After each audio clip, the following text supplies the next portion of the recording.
My phone's like slipping. Hey, happy day 4. Welcome to day 4 of the live challenge workshop. I see my phone is slipping.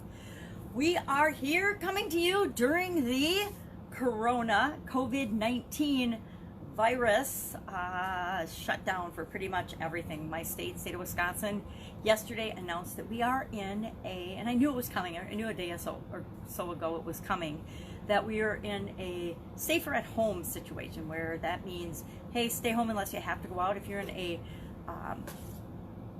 industry that's determined to be vital to our operation right now and to the operation of the the country, and for public safety or hospitals, food manufacturers, grocery stores, delivery to grocery stores, the distribution chain for that. If you're in any of those industries, you're still working. If you're in utilities, you're still working. Everybody else has pretty much been shut down and sent home until March 24th. Now, Minnesota, which is a neighboring state, we live right on the border. I mean, I can walk down to the border from where I live right now. They're going to follow suit and do the same thing. So we're all in this funk of what do we do now? If you're working from home, you're already busy and you know what you're doing, but that takes an adjustment too.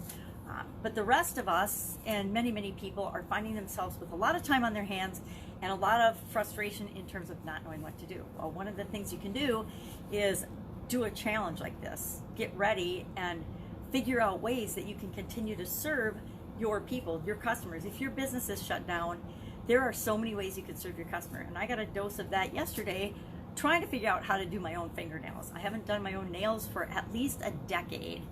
And now, being visually impaired, doing my own nails is nearly impossible. I had to have my daughter help me, and she's going to help me do the next step today. But I was actually using the dog's grinder to grind down my fingernails because I can't get my nails done, and they were, well past overdue.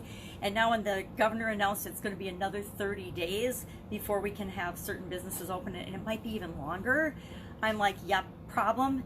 I need to find a solution. So I started to move toward the solution.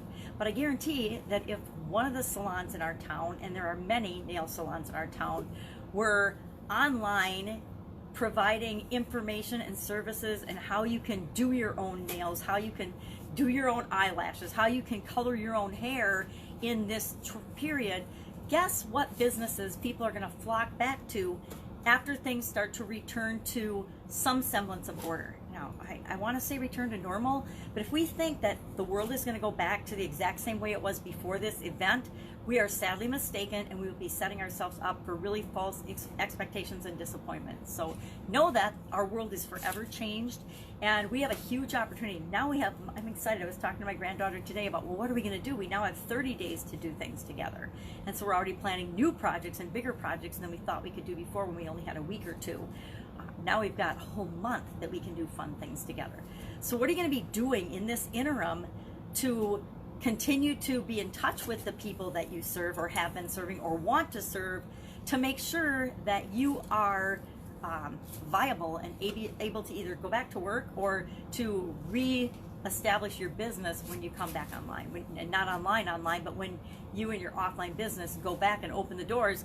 Are people going to be flocking back to your business, or are you going to have to be fighting to get them to come to your business because there was a big gap in your communication and your serving them and providing them with solutions to problems and services that I guarantee you have, that you can offer them? Like I said, if somebody was doing a tutorial on how to do your nails, I would have been all in, and I guarantee that that would be the salon that I'm going to go to after this whole event. Now, I haven't seen anything from any of the local salons, so I might have to go to the cities moving forward, but I don't know if they're doing anything either. So it's a huge opportunity for all of us to ask ourselves the question, how can I serve? How can I help? What can I do right now? What else is possible during this strange, once-in-a-lifetime opportunity? Because it really is an opportunity to find ways to be creative and find ways to be of value to not only yourself, but to other people as well. I guarantee there are problems that you are solving for yourself right now because you're in different changed circumstances that other people could use the solutions to. So let's hop right into what we're going to talk about today. We're going to talk about what is the way, what is the secret method, what is the absolute positive best way to dominate your industry. I kind of got off on a little rant there. Surprise, surprise. Well, of course, it is to be the first person that comes to mind when somebody in your ideal target audience has a problem or a situation that they need solve. You want to be the first person that they absolutely think of. When somebody has to go out and get something for dinner, I always wanted my business, my Italian food, homemade food, to be the first thing that people thought of when they wanted to make a terrific dinner or a terrific meal for their family or for an event. I wanted to make sure that people thought of me. So I wanted to be top of mind in my industry. And that's what we're going to talk about a little bit today. And then, of course, we'll have an assignment today that helps us to do that. Now, why do you want to be top of mind? Why do you want people to think of you? And then how are you going to make that happen? How on earth do you say, I'm just a little accountant, or I'm just a little hair salon, I'm just a little nail salon. Who's going to listen to me, and who cares about what I have to say? Guess what? Your ideal client cares about what you have to say. The person that you want to serve, that you want to be working to help and provide solutions to, they want to listen to you. They want to know what you have to say. They want to learn from your expertise, and they want to know how they can get more time and energy with you. How do you do that? Well, first you must set yourself up as an expert. There's lots of resources and tons of resources online these days about how to be an expert in your field. But it's really a lot simpler than that, right? It's understanding what you are awesome at. And guess what? All of us are awesome at some things, and we're really, really bad at others. And we're pretty much mediocre at best at everything else, right? So what we want to do is we want to think about and focus on what are the things that, number one, we love to do. What are the things that we're awesome at? What are the things that people come to us for and they say, oh my God, whenever they have a problem or a situation, they know you're the go-to person for that. What are those things? I don't know what they are because they're different for each one of us. I'll give you a strange but interestingly weird example. I, over the decades, for some reason, have become really, really good at finding things, finding lost things. So if you lose your little dragon and you don't know where it is, you ask me and I will help you find it, or I will find it for you. And it's kind of a weird skill, but lost anything, lost notebooks, lost assignments, lost keys, lost purses, lost glasses, lost anything. For some reason, I have got this ability to find not only my own lost stuff, but other people's lost items as well. So whenever anybody in the family loses something, they come and they ask me to help them find it. Now, okay, the secret is really, it's easier to find things for yourself if you lose them, but you can do it for other people as well. And all you have to do is get people to backtrack in their memory, and it's in their memory somewhere. So if you ask them questions and backtrack with them, you can always find the thing that they've lost. Now, there's the whole insider secret of how I'm good at finding things that are lost. Now, I could actually teach people how to do that, teach other people how to find things that are lost. Now, is that a great skill or an important skill or a genius zone thing? I don't know, but whenever anybody loses things, they come to me and they ask for my help in finding things. And so I guarantee that you have a whole bunch of things like that that people come to you for. If people want to know how to do something step by step by step, I'm like really good with organizing and doing process things, and teaching people how to look at the things that they do, throw out the stuff that's a waste of time, and just focus on the key things that are most important, and then turn those into systems and processes and procedures that they can, number one, if they don't love to do it, delegate to somebody else, or hire or get somebody else to do it for them. Number two, outsource or have another outside service do it. Or number three, they can, just make it faster and easier and more efficient and continuously improve that process because they've done that and identified that. So people come to me for things like that. People come to me for knowing what to do next in their business, if they want to grow, or right now, if they want to stay in business, what's the next thing they need to do? For some reason, I guess probably because I've been in so many different businesses and so many different industries, it's easy to see what is the next step. Sometimes we're so close, and I was the same way in my businesses, which is how I got good at this, making a lot of mistakes. But sometimes we're so close to the situation that we get ourselves locked into thinking that there's only one or two solutions, and an outside person looks at it and they're like, well, why don't you just do this? And you're like, okay, why didn't I think of that?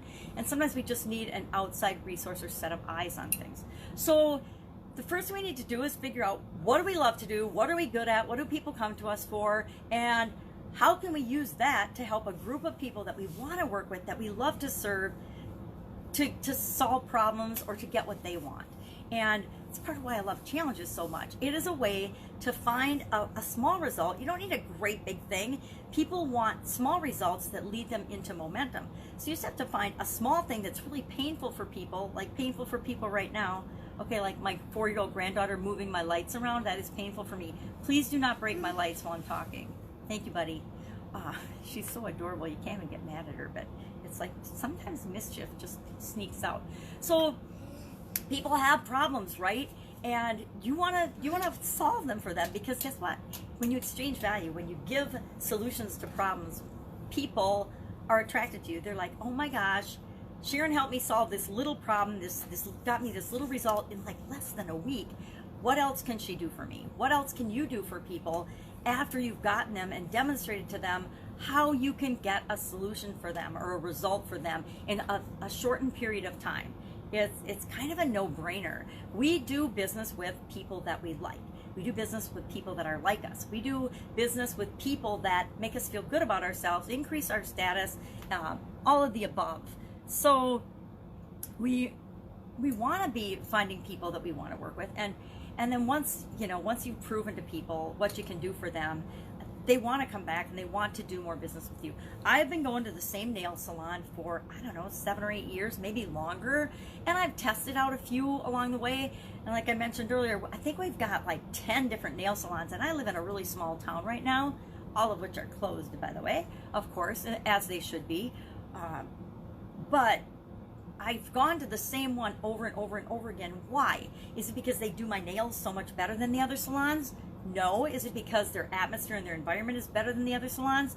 No. There's a lot of newer, actually much more beautiful salons and fancier upscale salons in my little town. But I go there because I like the people. I like that they know me by name. A couple of them actually used to work for me in the Italian food business and then went into the nail business. I don't know how going from Italian food to nail salons. I guess it's cash business, so there's always a reason, right? So I like the people there. So I do business there. I spend my resources there because I like the people there. They give me value. They make me feel good. And it doesn't always have to be, they don't give me like a discount or something. They just make me feel like they care about me and they care about my business. And all of us, no matter what business we're in, have the ability to do that with our customers, right? We have the ability to make our customers know and understand that we really do appreciate them. Now, here's the rub. If you don't really appreciate your customers, if you don't love the business you're in, if you don't love the people that you're serving, I'm going to tell you right now, you got a problem. And I know because I've done the same thing. I've been involved in businesses that didn't match my core values and didn't match my belief systems. And those are really hard businesses to be in. You can make a lot of money in almost anything, almost any business. But if you're working with people that you're not in alignment with, that you don't feel good working with, it's very, very hard to serve them. Just an aside and a lesson learned that it can be super painful. You can find that you've got an amazing business, but that you are so freaked out and stressed out that you don't even want to go into the office every day. And I hope that no one listening will ever find themselves in that situation. So let's talk about, we want to be the expert. We want to be the go-to person in our industry. How the heck do we go about doing that? How do we become an influencer? Influencer seems to be the new term, and maybe I'm just old and it's new to me, but everybody wants to be an influencer, right? Now, it's really interesting to note during this coronavirus that so many influencers, so many people that have been so big and had so many followers are so silent and not saying a word during this situation, right? And there's other people that are just trucking along like they always do. And there's a whole new group of people that are rising to the occasion and being leaders in terms of helping people through what's going on, helping them solve their problems through this massive change. And the people that keep going and keep showing up and keep using their voice and keep helping people to solve problems and deal with the situation are the people that are going to be here and will rise to the levels they want to and create what they want in the world going forward coming out of this situation. Just an aside. So what's the fastest way to become an expert? Of course, it is to, drum roll please, wish I had a drum, publish. What does publishing mean? Publishing means you get your personality, not necessarily your personality, but your personality, your voice out there. You get, and however you best communicate, that's how you choose to show up in the world and communicate with the people that it is that you want to serve. Thank you for another broken paper cup, honey, but Grandma's doing a video. So how do you want to serve them? Do you, and I will tell you, I am a much better writer, even though I can't see and need a magnifying glass. My written communication is much better than my verbal communication. But given my own personal situation, and that's what we all have to look at, I can't see well enough anymore to write a lot without having to have a huge team edit it and get it out. So to me, it's too time consuming. And so a couple of years ago, I learned that I was vehemently opposed to doing video, but I'm like, I got to do video or I'm never going to get anything done. And so I started doing videos, and I looked this morning, and I have done 2,803 podcasts in the last couple of years, and downloaded like 62,000 on my one podcast. So I just create a ton of content and add value and give value by sharing information and sharing things about. I do a challenge. I obviously do challenges. I'm doing a 365-day fun challenge. Do one fun thing every day this year. Challenge, and I do a lot of different challenges.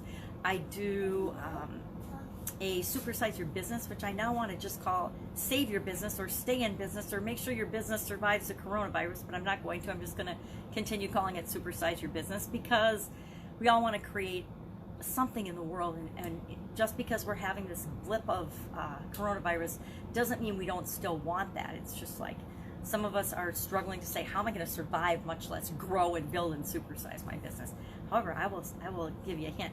This is probably the best time in the world ever to start an online business. Never has it been easier, and never before have so many people had the time to do it. But guess what?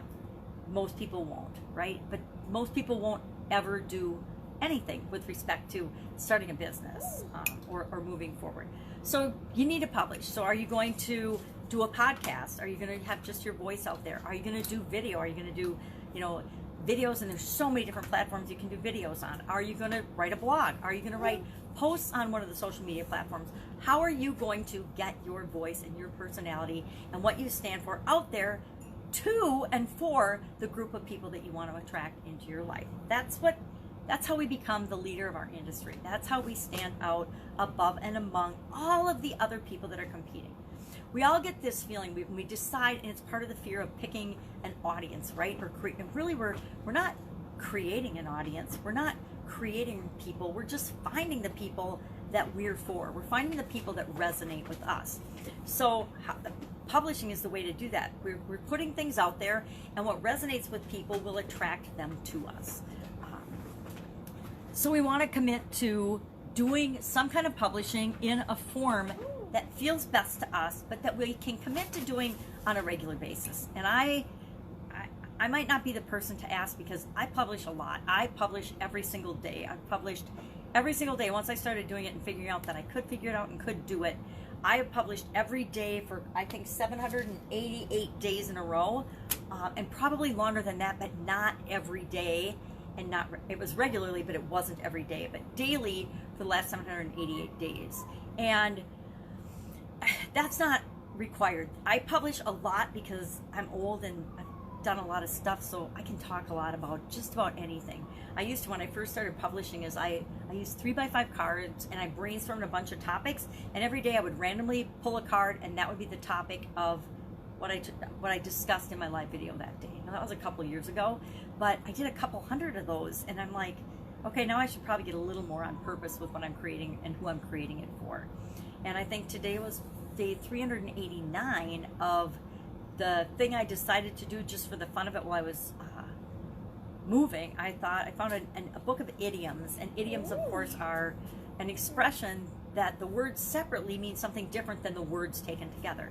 And I just decided, okay, I'm going to just every day talk about an idiom, and then what does it mean, where did it come from, and how does that fit with running a business and growing a business? And I started it just for the fun, and I wanted to quit a couple of times, but now when the coronavirus hit, I'm like, I need to consistently continue to show up, so I'm going to keep doing it. So I don't know, I did a little research, and there's like 25,000 English idioms, or idioms in English. So I don't think I'm going to run out anytime soon. Now, I promise I will not do the meaning of 25,000 idioms, because a lot of them are negative. It's like everything else. I found that when I looked into them, about 90% of the idioms, maybe 80%. 80% of them actually have negative connotations. And I don't want to focus on the negative that much. So I'll stop doing it at some point, but I'm saying we show up, we add value to the people we want to attract. Now, I want to attract business owners, and primarily people with offline businesses that want to add an online component to that business, which, you know, had they done it, they'd be sitting a lot prettier right now than they are right now, many, many, many of them.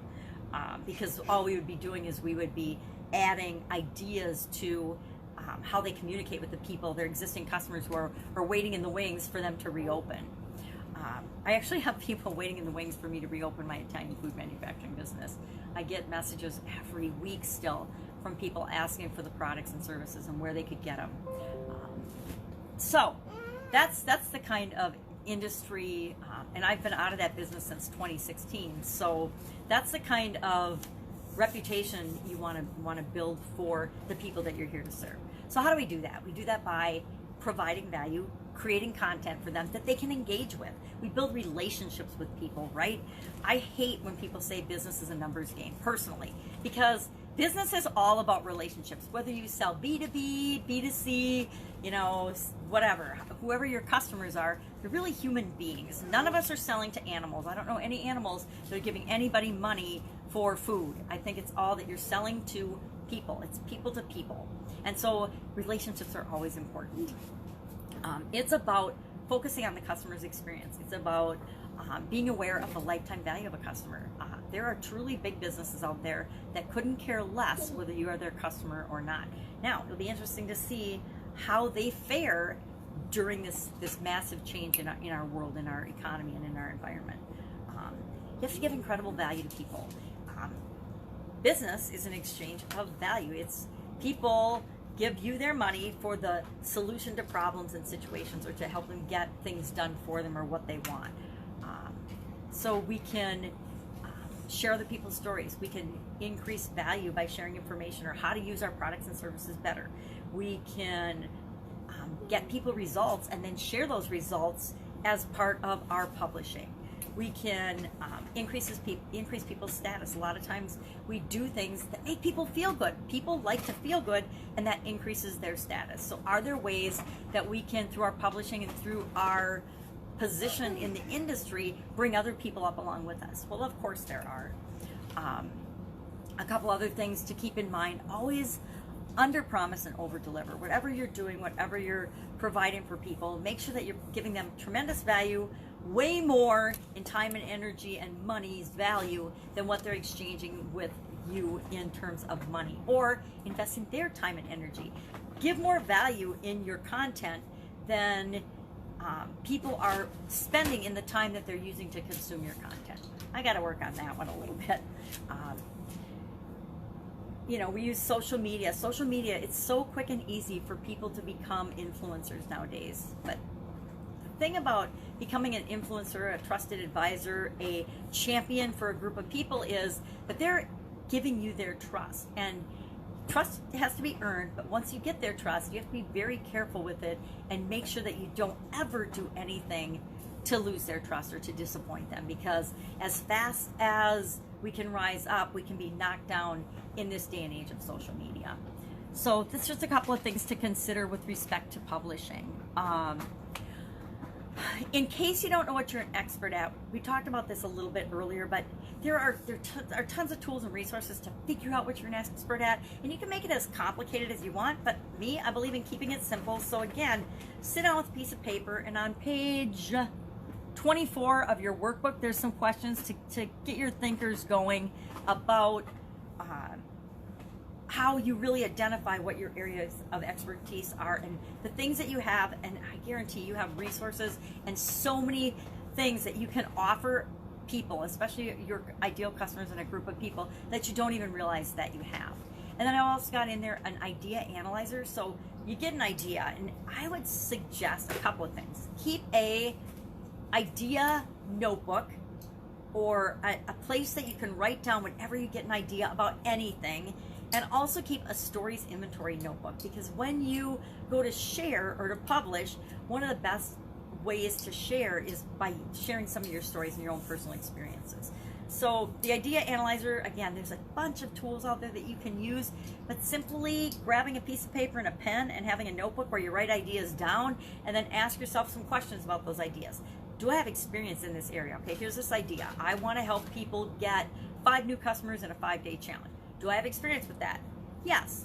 Do I have a story about helping people get customers during a 5-day challenge? Yes. Do I have passion about it? Absolutely, positively, because guess what?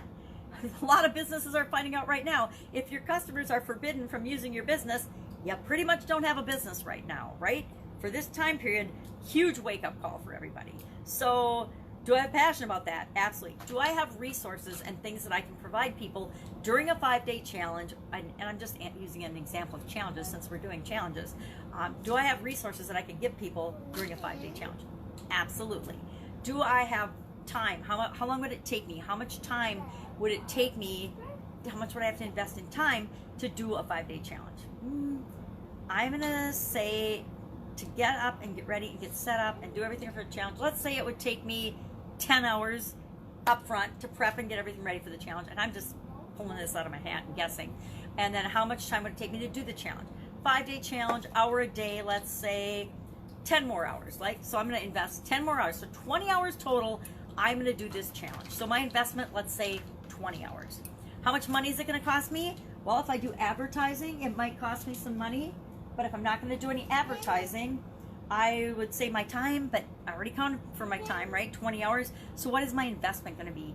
Not much, because in my time, I already invested how much time I'm going to spend creating content, posting to social media, promoting via social media, etc. And what's my profit potential? Well, if I'm doing a free challenge, with respect to just the challenge, my idea, the profit potential is 0. However, if I am smart, I am offering continued support and help at the end of my challenge for people, or to work with me further, or to check out one of my products or services, or to check out an affiliate product that I love and like. Boom. So then what's my profit potential? Well, it's we could do the math on that, but we're not going to. But you want to say, is there profit potential or not? If you're not offering anybody anything at the end and you're just doing it for the fun of it, then there might not be any profit potential, but you're still gaining value by building relationships with people. You're still gaining value and experience by learning and practicing and doing something that will serve you forever, because once you know how to solve problems and get results for people, those skills don't go away and you'll use them forever.